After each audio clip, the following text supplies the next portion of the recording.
Okay, so welcome, Tanse. So this session is Indigenous Holistic Practices Part 3. So I've gone over medicine wheels and sharing circles. And of course, they all interrelate because we can't separate one thing from another, but we're going to focus mostly on storytelling today. So welcome. This is brought to you by the Alberta Regional Professional Development Consortia, so ARPDC, as well as it's funded by Learn Alberta. And so I always like to do a land acknowledgement first. So I said Tanse. So I live on Treaty 7 land, which is in Calgary. That's the ancestral home of the Blackfoot people. They're also Dene and Métis Nation number 3 people here, which I belong to, as well as the Manitoba Métis Federation. And all have contributed to the shaping of Alberta and Canada. And I thank particularly the Blackfoot people for allowing me to borrow this land from them. If you know which settlement or treaty land you live on or near, you can always post that in the comments. So if you have been to many of my sessions before, I'm sorry, you'll have to bear with me. We need to introduce ourselves when we do these and kind of explain, especially for my background in doing this work and what it is that informs me and allows me to do this work is kind of my background, right? So with ARPDC, we're called Designers of Professional Learning. And so besides doing these online presentations and doing face-to-face presentations and workshops, we also work on different things, curricular, as well as, for instance, the Orange Shirt Day. I worked in collaboration with people that were organizing that to present on one of the days for that. I am Red River Métis, which is what Louis Riel called us from the Red River settlement. So the Métis people, as recognized by the government of Canada, originate from that area. And what became the province of Manitoba was our original territory, that our homeland that we lived on and shared with the Cree and Ojibwe people. And then eventually across the prairies and into southern BC and into Ontario just before around to the White Shell. My family surnames are Mowat, McDonald, Mackay, and Beaudry. My mom is a Mowat. And that is a picture there of my great grandpa sitting on the bench there by the rocks, James Mowat, and his 4 surviving children. It was my grandpa's the middle boy, Rosser. I estimate that picture is probably about 1916 as far as I can tell, because I think he was about 6 years old there. And my great grandpa's picture was the late 1800s. And my family did live in Alberta for a while, around Fort Saskatchewan and Fort Edmonton. They were actually forts back then. And there is a school and a park named after my great grandpa in Fort Saskatchewan. And then in Edmonton, there's a street named after him, James Mowat Trail, which is spelled with 2 T's. It doesn't matter because the name was actually spelled M-O-A-D when they came to Canada. It's the English speakers at the Hudson Bay Company didn't understand the Scottish accent. As I said, I originate from Manitoba, and I ended up graduating and teaching in the same school division, in Seven Oaks School Division, and before I moved to Calgary. And I worked primarily, ended up being primarily with Indigenous students in the resource area, assisting a resource teacher there. And then when I moved to Calgary, I worked for about 12 years with an organization that was assisting young Indigenous girls that were ages 10 to 17, and I was on their board for a while, as well as their education director. And now I've moved into this work and really was led into it working on a project with Kataskanil Tribal Council and Ignite e-learning, and I took their outreach grade 7 to 9 program and indigenized it for their particular nations and decolonized it, added land-based learning, Cree language. And it was also, I always forget to say this too, it was done by the season. So I organized, well, that's how they organize their curriculum. So if you go look on the website, examples of that. And I believe that they took that model that I did for that junior high and used it in the rest of their schools as well as the outreach. So it's exciting. The elders really liked the work that I did, and I worked closely with their specialists, and they were amazing and taught me a lot as well. So it was a really great experience. And then it was suggested that I should do this work.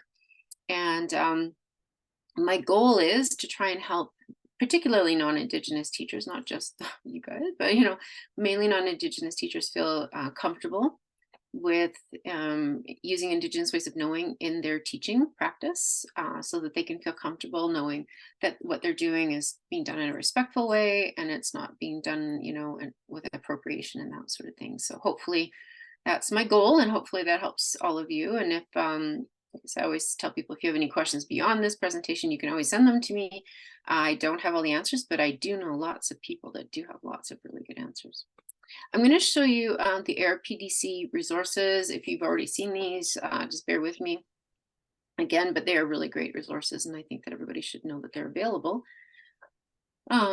Probably everybody knows Empowering the Spirit, but it goes without saying that I think that it should be shown, because there's some really awesome resources there. So if you haven't seen Empowering the Spirit's website itself, you may have seen resources from it. Please do go there and check it out. There's lots of really great stuff on here.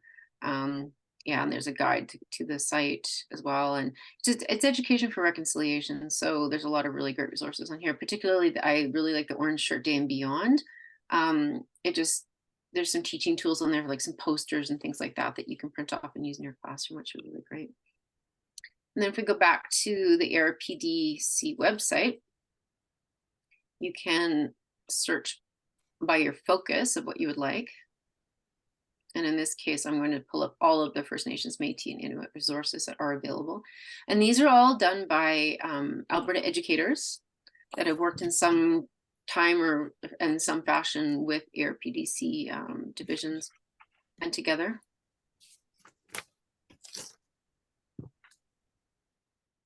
And so as you can see, there's quite a few things here. And I do know they're also working on getting them in to be in French, so en français. So as you can see here. So I know that they're working on that more and more to do that. But as you can see, there's going to be lots of, I know I talked to the ladies that were working on the Orange Shirt Day presentations, and they're also French teachers, and they were working really hard on that.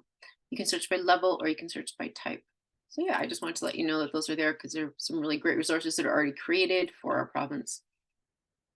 So I want to, and I know I do a few different presentations on storytelling, so I try to change up some of the introductory little videos that I do on these. This is particularly one it is actually done through ARPDC with Indigenous teachers, and just talking about the importance of storytelling. And so I'd like to start off with this for you guys.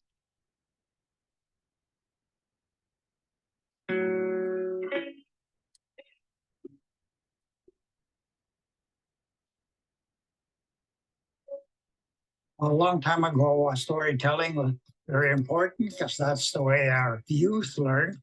We didn't have schools like today, so it was storytellers and the elders. The stories are teachings. There's always a teaching attached in every story.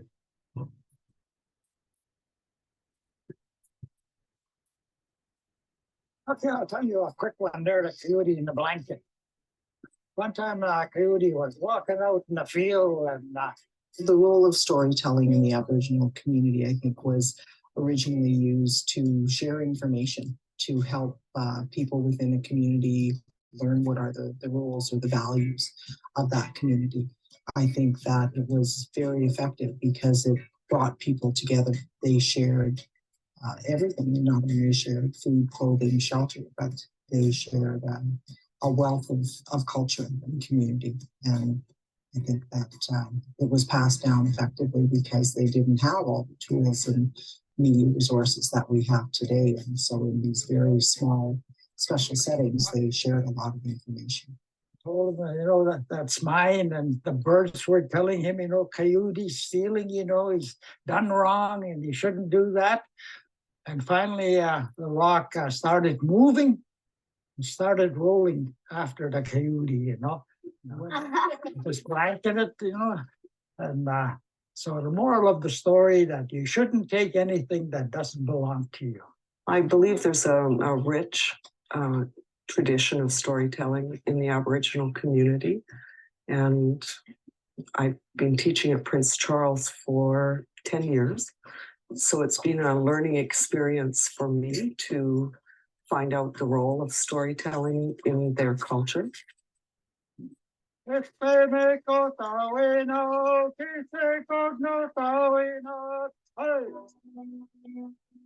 Story precedes literacy development. Even before language, there's story that children essentially develop pictures and images, and they're making associations, and so there's all of this internalization that happens before language is actually expressed verbally. In essence, story encompasses language and culture and tradition. It sets the foundation. The Rock people are our oldest teachers. They have seen and heard everything.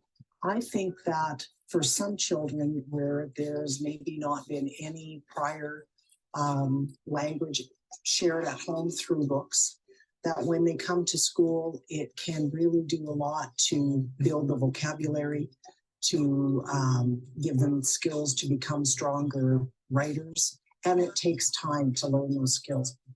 That night, as Omokaius ate the stew of venison that Mama cooked, she felt herself grow stronger with each bite. Storytelling was the main thing, or way of life, because that's how you learn about your culture and your language. I think it's experience in the stories, like the story was about a certain area, the storyteller or the elder would take them out there so that they can see, with their eyes, what was the story about, and how it relates, to them and also to nature. I think storytelling is very important in conveying culture and language because of the emotion that is attached to stories. Stories are important because if I'm feeling sad, sometimes if it's a happy story, it makes me feel happy again. Well, we know, for example, that kids of all ages enjoy being read to, even if they're in grade 12. Read with your kids, read to your kids. They love it. Show them how not only is it fun, it's useful and it enhances your life. Help them to see that literacy is one of the most important lenses that we look at the world through. Stories are important because they help some people learn. I've learned how some of the stories are how about the earth was made or how some animals were made. I think the listening to stories is a magical way of communicating, and I don't think that has ever changed. It's very important to continue with storytelling in life, because that's our way of life, and that's like our books, our unwritten books, storytelling. That's our way of teaching and learning also.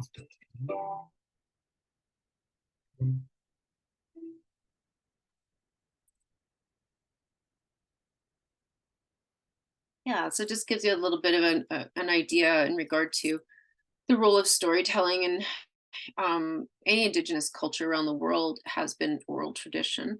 And I mean, it wasn't that long ago, quite honestly, that I studied English literature in university, and Chaucer, like that was the 1200s, it wasn't that long that the English language had been written down. Until then, it was also stories. And so that's actually what Chaucer was writing down, was the stories that he had heard. Some of them, were pretty racy. They don't have any of those in Indigenous stories. There's not even curse words in Indigenous language. So, the only thing that people use is joking around or being rude sometimes is body parts. That's about it. And some kind of sarcastic type things. But, we're going to look at that then in terms of looking at that tradition that still holds true, because although we have lost many stories, unfortunately, through colonization, the revitalization that has been happening with our languages. For instance, I'm learning Cree. My grandpa was Scottish Métis, as I said, and they mainly spoke Cree, not Michif.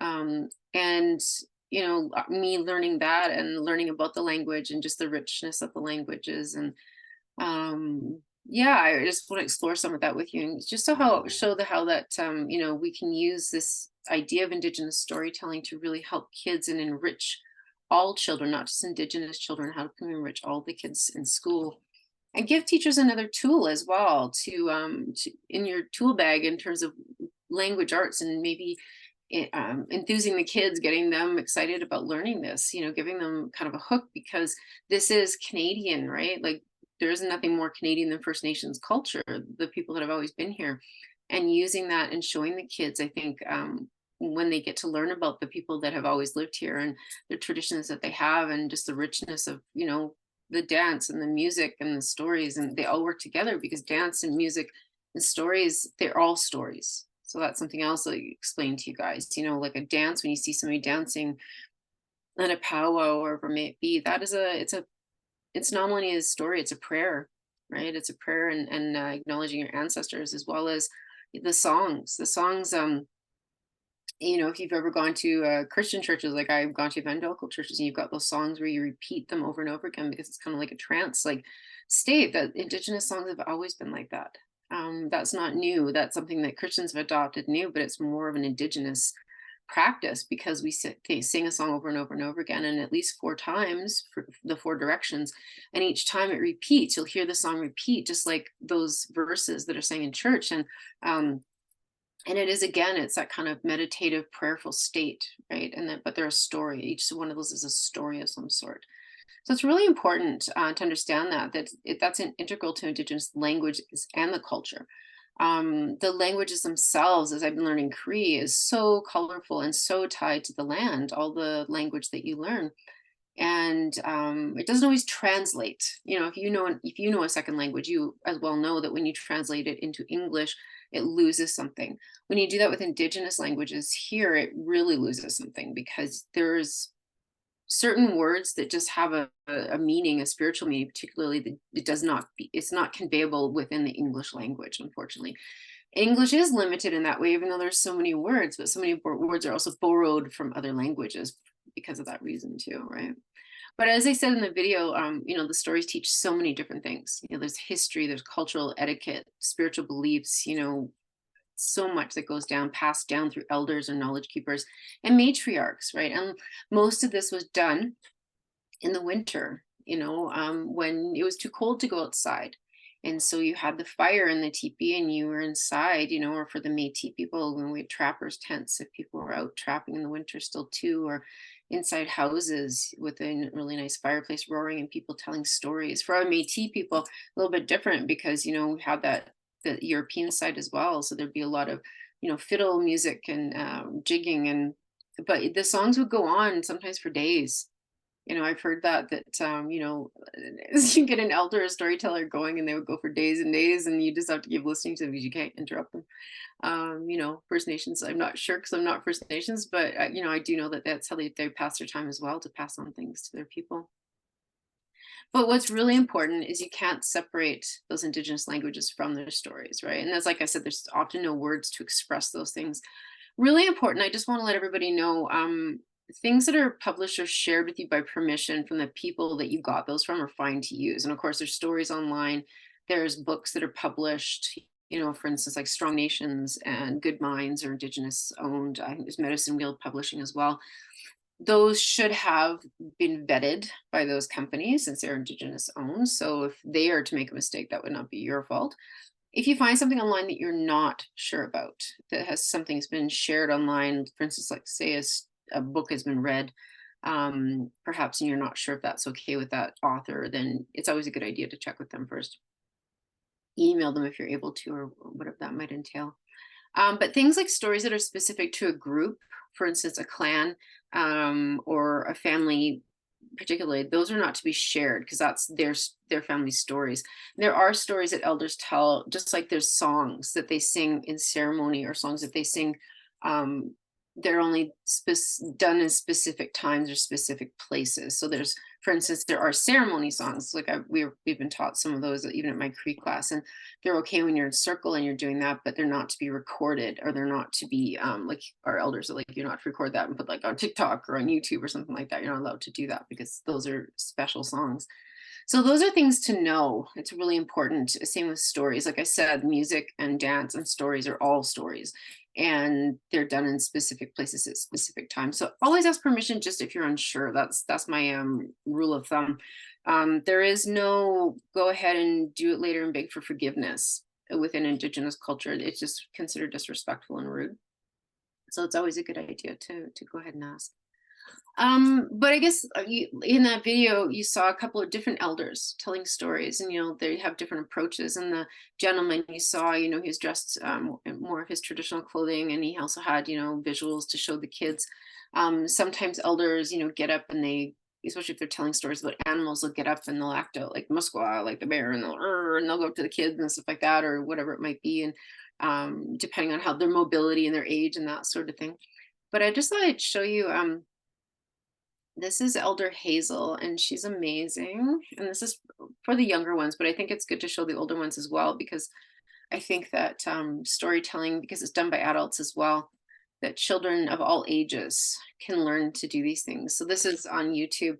I'm not going to show you all her videos. I don't have time to do that, but she has a lot of different ones. There's a playlist of 28 videos on this one. For instance, this is just the Indigenous storytelling one. So these are all the stories that she's got on here. So many of them that you can use to look at. I think for the younger ones, obviously they're ones you can tell, so I've got the grandfather teachings as well on here. So, but she's amazing. I love her. She's so gentle. We've got some of the other ones in here too. Like I said, there's the wisdom, there's the grandfather teachings that are on. No, I'm just going to show you because those are on YouTube as well, but there's also some accompanying materials here as well. Excuse me, I apologize, it's allergies. Fall mold.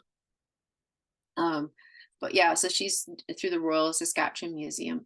I think the older ones, it's really great to be able to help them to be more gregarious and outgoing when they are presenting, And one of my things, especially junior high, was when I taught, was to really get those older kids to work on that. How would you tell a story to a younger person, and then even pair them with maybe somebody at an elementary school, if you can do kind of that paired reading, and get them to go over and do that, or have a teacher bring over a class and get the older kids sitting with the younger ones and working with them, getting them to be more expressive when they're reading. And it's just a really great example.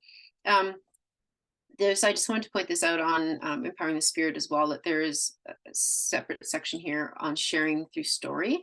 And it gives you, there's 4 different areas. So you've got the sharing through story, the cultures of belonging, instructional design, and pedagogy. And you can click on any of those. And it also gives you some background information for Indigenous storytelling there. There's also a literacy seed kit. So if you're looking at some of the older kids, particularly there. And then Indigenous literature kit for understanding truth and reconciliation that you can look at for the older ones. And then there's a webinar series, and then just a whole section on infusing Indigenous texts in the classroom. And then there's that video I did show you. There's a few more as well, if you're interested in looking at those.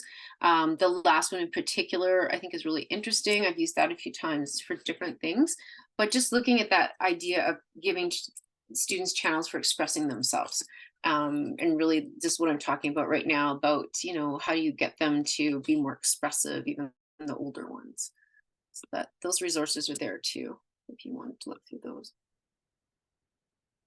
Also look at what can storytelling do in the classroom. So, we get kids to write stories, we get them to read their stories, but how do we get them to, without having to write it down? And I understand not every child would necessarily be able to do this, depends on their developmental level and in terms of, cognitively and such, but what it can enhance though is that oral expression, right? Like I was just saying, for all ages. And then understanding of story structure, I think, is really important here too, because Indigenous stories have a very different story structure than others in terms of Western stories. And I think if you're going to include Indigenous stories, of course, including from other cultures is a really great idea too. I've always done that in my classrooms, was had stories from around the world, looking at that. It includes the kids that are there, that are from different places, but also, those who are naturally, Canadian, and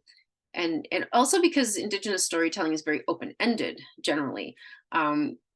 There isn't like Aesop's fables, you know, at the end of the fable, you know exactly what you're supposed to have learned and what the children should know. I remember when I was in school, because, you know, I'm a lot older, we had those, I think they were called SSRIs, and in the back of the room, and we would go and grab one of those when we were done our other work. And we would go get a sheet and fill out all the answers. And a lot of them were those fable type ones, you know, what is the correct, there was always a correct answer. You know, what did you learn from this? That is not true with Indigenous storytelling generally, because it's about learning and being responsible yourself. And how do you process that information? How do you make good decisions? And so really it's leading the person toward those decisions, but not telling them specifically what they should do, because at the end of the day, it's each one of us, it's our own journey, and we have to make those decisions ourselves, whether somebody else considers those good or bad. And again, there is no good or bad decision, right? There's the repercussions of said decisions, but not good or bad necessarily. So that's also a difference too. We don't have, there's no concept of, how do I put this? Like, there's no concept of evil in that way, or you know, something that's amazing. It's really just about how do you interact with each other, yourself, and your culture and your society and the rest of the community. What are you doing that, you know, is it a positive thing or not? And that's really determined by the outcome a lot of the time. You know, and then there's increasing that active listening skill is really important. Going back to sharing circles, you know, if you've taught the students about sharing circles, oral storytelling takes place quite naturally, because now the kids understand the rules of a sharing circle and the protocols. So what do we do? You know, how do we listen? And so now I'm listening to another person tell a story, and I'm actively listening, because I'm hopefully at this point not thinking about what I want to say, not thinking about all the questions I want to ask until it's my turn, perhaps going around that circle to discuss it. So teaching patience, as well as actively listening to someone else. So what I do want to show you is a sample lesson plan. So this is one that does combine actually the sharing circle as well as storytelling, specifically Indigenous storytelling. So it's roughly K to 8, but I mean, if you're teaching older ones, obviously I believe that you could modify that. And I did mention this session I did last week, that the idea of using a talking stick or a talking, whatever you want to call it, or sharing stick. And I always tell people, just be careful with this. I just read an article this summer. It was actually talking about appropriation, and because I was researching for another session that I'm going to be doing this year. And I was actually talking about that. I was saying, you know, that the idea of the talking stick and passing it around is a form of appropriation if it's not done properly. So I just want to do that as a caveat. So for instance, did you buy it from an Indigenous person and that they made it already, or did you get that teaching from somebody and how to make it? And you'll notice they use that term in the video that we watched from Empowering the Spirit. We received teaching. So for instance, when I made my drum and my rattle, before I made them, well, I was taught how to do the drum, particularly by a friend that's I consider a knowledge keeper, offered her tobacco and, you know, to teach me things. And so she taught me how to make the drum, and then I had the materials for the rattle, and she gave me the teaching for how to make the rattle properly. She wasn't there when I did it, but I made it and then I showed her after. So there's teachings that we receive because we want to make sure that those things are passed down from generation to generation, and they're passed down properly, that those teachings aren't destroyed or changed somehow, because some of them are thousands of years old.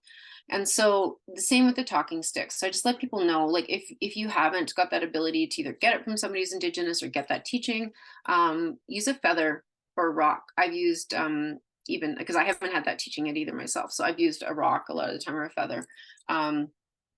You know, so just putting that out there for you guys in case, just so you know. So anyways, this does go through, again, the sharing circle if you wanted to incorporate that with it. There's a KWL activity that is included in this, and then you want to use a copy of a story, and they do call it a legend in here, and I avoid calling them legends because I personally find that to be derogatory, because these stories are not legends to Indigenous people. I would call it a traditional story or story instead of a legend. Particularly when it involves animism, Western people tend to refer to that as a legend. And those who practice traditional Indigenous spirituality do not believe that that's a legend. So just putting that out there as well. So then, yeah, so we go through this and just some information, what is storytelling, asking the kids, what do they know storytellers in their community? And then, bringing in that idea of, an object that you pass around the circle and share, and just, giving the kids some tips about storytelling and how do you do that. And then there's that idea of an assessment to use a KWL plan. Yeah, it's a little outline. It's just give you an idea, and it's very open because you can use whatever materials you want and whichever stories you would like as well. Then I wanted to include one for upper elementary. Well, upper grades. So this is more like, I think, grade 6 and up that you could use it. You could modify it for some of the younger ones if you'd like. But I'd like to show everybody this website as well. So this is the National Center for Collaboration on Indigenous Education, and there's some amazing resources on here. And so I'm going to show you that first before I get into this particular lesson, but I'm going to take you to the new lesson plan search. So if you haven't seen this before, there's tons of relating everything to land-based learning on here. So it's amazing. So you can search by grade levels. You can see it even goes into some different kind of sorts, and then you can go by subject if you'd like.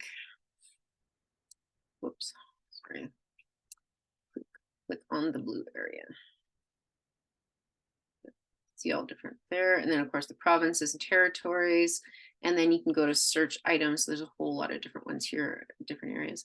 So yeah, I just thought I'd show you that because you can also just do a quick search here as well, just a search bar. So this one in particular, I just wanted to show you because it does relate to understanding Indigenous stories and storytelling. So you could combine the two.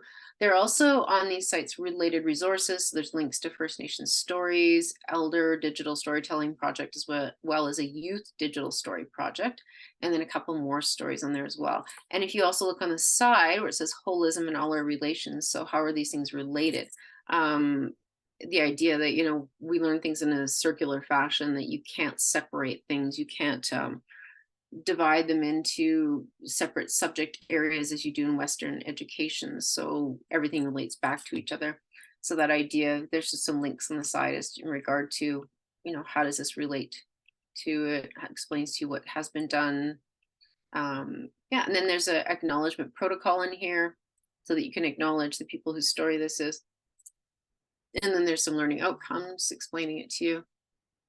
You can get some background information, and there's some ideas for assessment. And then where can you find more information? So there's some information here that you can go to, like Walking Together is a really good resource, and then Inspiring Success and those things. So those are on there, and you can look at those lesson plans. Lots to explore on that website, tons of stuff. So I do want to look at some ELA and literature resources with you guys so that you can see what is available. So this is Strong Nations. So Strong Nations is Indigenous owned. So they've got some really great stuff happening here too. So if you look at books, you can sort by kids, teens, adults. So if we go to kids in particular, it will let me. My internet is slow. Oh, it's gone. Yeah, and so you can go by, like I said, by letter. You can look at release date.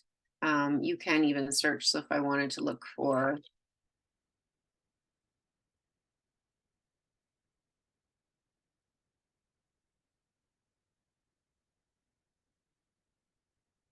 obviously it comes up with some older ones, older kids as well. Just different ideas in here. So these are more the pedagogical ones, obviously, for teachers, right? Looking at storytelling, and but it might give you some ideas as well if you're looking at that, right? The Truth About Stories and Native Narrative. That's Thomas King is always amazing as a writer. Yeah, so anyways, there's lots of stuff on there, and it's just a good site to look at because you know that those resources are going to be ones that you can trust. I say Good Minds is also another one that's really good to look at. So this is a book list. This is, oh, sorry, I didn't mean to make you nauseous by doing that. So this is more the younger ones books, but there's just a list of books on here that are already vetted, books that you may want to look at, and they're divided by area and different nations as well. I don't think the coloring books are awesome, but you might be able to find some ideas in there anyways.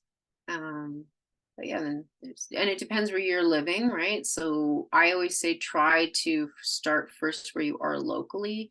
So depending on where you are and the people that are closest to you and you know the language and culture that they have, start there. But of course you can always pick any group from across, you know, North America, Turtle Island to use.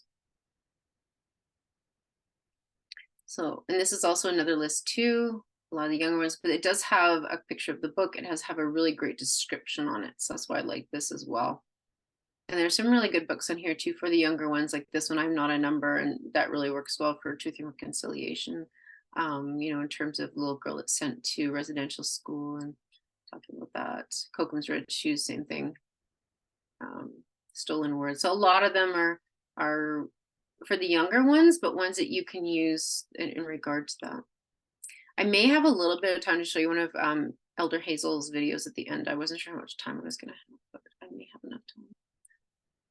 And then I like to show obviously some Métis stuff as well, because I know we tend to kind of go over all the First Nation stuff, which is great, but just so you know that there are resources as well available. And Gabrielle Dumont Institute has some really great resources available. And then this one in particular, Bringing Métis Children Literature to Life resource kit.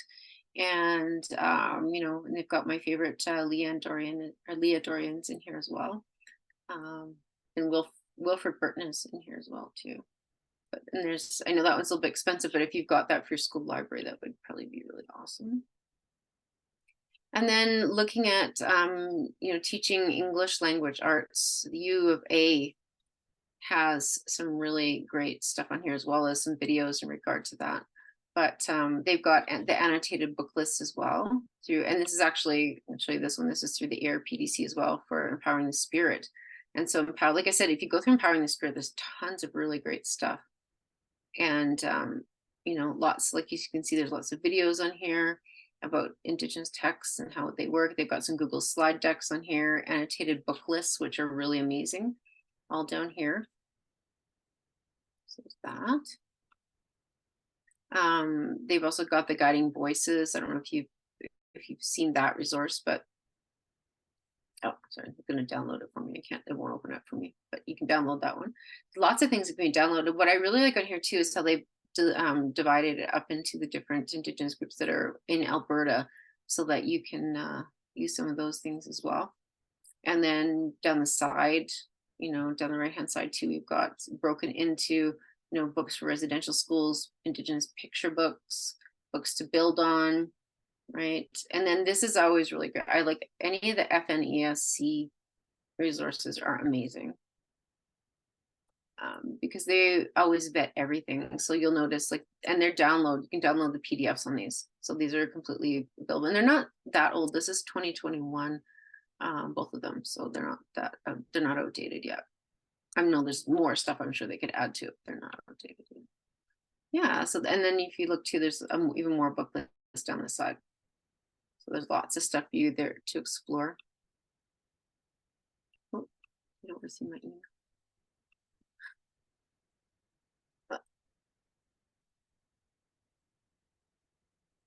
Oh, no, I didn't. This is another Empowering the Spirit, but again, this is the Indigenous Literature Kit, and it's from K to 12. So lots of stuff on here, and they do have, again, to a scope and sequence. What I really like about this too is the way that they've broken it down, and they give you, you know, the visual in terms of, you know, picking books, and they've got the book list, so you can go through, and they've got it divided by, you know, division. Each section, right? Again, there's 344 pages. I'm not going through the whole thing, but you get the idea. So if you really want to look at that, And then there's the UBC site, which is just a plethora of more information, because UBC has been doing a lot of this work for a lot longer than a lot of places in Alberta have been doing it as well, or Saskatchewan even. And so here's actually I'll show you reading connections on Strong Nations, because Strong Nations is one that like I said, isn't the website that I was showing you guys, but they've got reading connections on here. So there's an educator page, and they've got even some ideas for teaching reading comprehension and things like that. But there's just, some extra teacher resources on there. And then, should I do that one? Oh, right. And they still have all the bibliography, so they have a ton of lists of books here for you. And then subject headings, so they've also broken it down in terms of First Nations, different areas that you might want to look at there. I really like this site too, because if you want to look, they've also got a link to decolonization and reconciliation in education. So if that's something that interests you. And they've also have a link to some lesson plans and pedagogies that they've developed there. Keep going back to. And then Indigenous oral histories. I like to include this for teachers themselves, for a little bit of pedagogy for yourselves, so that you can look at this, and it also gives you some ideas, especially if you're teaching, the kids, and you can, for the younger ones, give them some of this information. For the older ones, they could be given the link themselves to look at it. But just looking at, how do you, teach this and reclaim oral histories, and how important that is. And I think really drive home how important it is to use, again, those primary sources in Indigenous research, and really going to the people themselves, right? And finding out from them, their history and what they want you to know. Okay, so this is also for you guys too, and also for the older students. So this is a few of those articles talking about why it's important for Indigenous people to tell their stories. And I think this is important, like I said, aside from the loss of, culture and all of these things can be linked back, particularly for First Nations people, to residential schools. Not saying that there weren't Métis people in residential schools as well, and the Inuit people, sorry, it's redundant, the Inuit. But I think in terms of, we talk about this with First Nations people in particular, the Métis, like in my family, people, particularly in Manitoba, I mean, they were still burning down villages and people's homes and taking, away everything they had into the 60s. So it wasn't like we were free of that, for sure. My family hid a lot of who they were, didn't talk about it, and we weren't allowed to learn. You learn by osmosis, because you learned the way I learned the way my grandpa taught me, which was definitely Métis / First Nations way of learning things. But I never knew specifically, was never said to me, we're Métis, this is what we are. I knew my grandpa could fiddle and jig, but those were just things I knew. And I knew that he was not white. It was very obvious that he wasn't. And but we weren't allowed to talk about it. So there's a lot of that went on all of our cultures, and a lot of shame that was associated with that. In my family too, going to school, the only thing we learned in Manitoba about the Métis was that Louis Riel was a traitor, so that the rest of us must be as well. So we just didn't talk about it. So just things like that. And that's a Canadian experience as an Indigenous person. Those things have happened all around the world with different cultures. My grandpa's family, that happened to them in Scotland as well. I can say it as a joke. I say we're savages squared, because they were called savages by the English when they were in Scotland, the way they lived, and then they came here and married Indigenous women, and they were called savages here again. So I kind of want to start a company with a T-shirt and hoodies with that on it, but I don't know if people would find that funny. Those of us who are Scottish Métis would find it funny. But yeah, just this article is just talking about that, just about the worldview and the differences, and sharing our stories, and why it's important that we tell those stories, and that you guys can go forward and tell them as well and share them, but first it has to come from Indigenous people. This is the Indigenous Peoples Atlas of Canada, and I think this is also a really great resource through Canadian Geographic. I used to have back in the day when you actually got magazines delivered to you, I used to have a subscription to Canadian Geographic. And if this page there, So it just gives you a little bit more information again back on oral tradition and just what that's like. And I like this too as well because they do include some information about Métis stories. And as you can see, we're very colorful people who like to dance and eat lots of food and sing and tell stories. There you go. But yes, there's a little bit of information on there as well. And another one on oral tradition. And this is through the Arts UBC as well too, and just giving you a little bit more background information. I just like to include that for teachers because I know for myself when I'm teaching, I want to make sure I have all the correct background information and the resources that I need in order to teach that.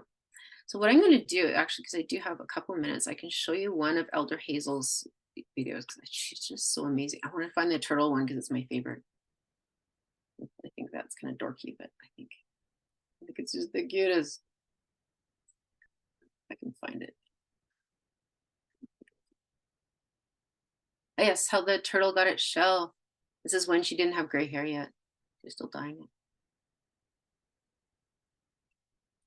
Just so you can see the way she tells the story, it's just so amazing.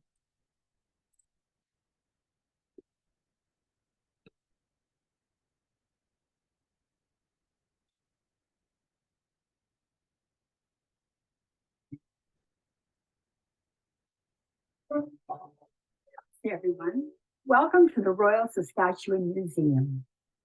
My name is Elder Hazel Dixon, and today I would like to tell you tales of the turtle. Now, a long time ago, the turtle did not have a shell on his body. He was just this tiny little green creature like this here, and he was always hiding. He would hide behind bushes and trees and rocks, and sometimes he would hide in a cave, and all you would see are his little tiny yellow eyes looking out at you just like that. He was always hiding because everything wanted to eat him. Bears, wolves, badgers, foxes, everything wanted to eat him. Now one day, Nanabush was paddling along in his canoe. Nanabush is a trickster. Now, he can change into anything he wants. He can be a bear, he can be a tree, it could be anything. And sometimes he likes to help people and animals, and also he likes to play tricks on people and animals. But he's paddling along this canoe, and his stomach started to rumble and grumbling. Oh, I'm just so hungry. He hadn't eaten all day. He didn't eat the day before. And in those days, if you wanted to eat, you had to go hunting or fishing or gathering because there were no stores. So he took out his fishing line, which was a long piece of sinew that comes from animals. And on the end was a bone hook. And he put it over the side of his canoe. And he jiggled it and nothing happened. He jiggled it again and again and again and nothing was happening. He was so hungry. And then he heard this little and it was over here, over here. Oh, hello, my little brother. Hello. Nanabush, do you want some fish or some way over there by the rocks? Oh, thank you, my little brother. Thank you so much. So Nanabush quickly paddled over to the rocks. He took out his fishing line again, put it over the side of his canoe, he jiggled and he caught a fish just like that. And he did it again and again, so he caught 5 fish. He didn't want to get 6, 7, or 8 because he knew he couldn't eat that many, and we don't believe in taking more than you can eat. So he quickly paddled to shore, made a fire, cooked his fish, he made his bannock, had his tea, and oh, he just felt so good now. And I thought, wait, I would like to do something for my little brother. So Nanabush walked along by the side of the shore. He walked along until he found what he wanted, a nice round rock. He picked it up, he cleaned it all off, and with his magic, he painted it a beautiful green. He said, come here, my little brother, come here. And over he said, yes, Nanabush. He said, I want you to bend over, please. So the little turtle bent over. And Nanabush took that rock and placed it on his back. And when he did, it changed. It changed into a shell. He said, now, my little brother, when the animals come for you, this is what you do. In your legs, Make sure you tuck in your tail. Never forget your tail. You have to tuck all your legs in now. Everything. Come on. I said everything has to get tucked in. Okay. All right. All right. Okay. Everything has to go in. There. And now you will always have protection from your enemies. Thomas, come on now, Thomas. It's okay. Come on now. It's all right. Everything's okay. Come on now. Don't be shy. Come on. That's it. Come on now. Oh, see. There. See, I told you. It's okay. It's quite all right. You're a little tired today, Thomas? Did you stay up late? Would you like to go back in? Say goodbye. See you later.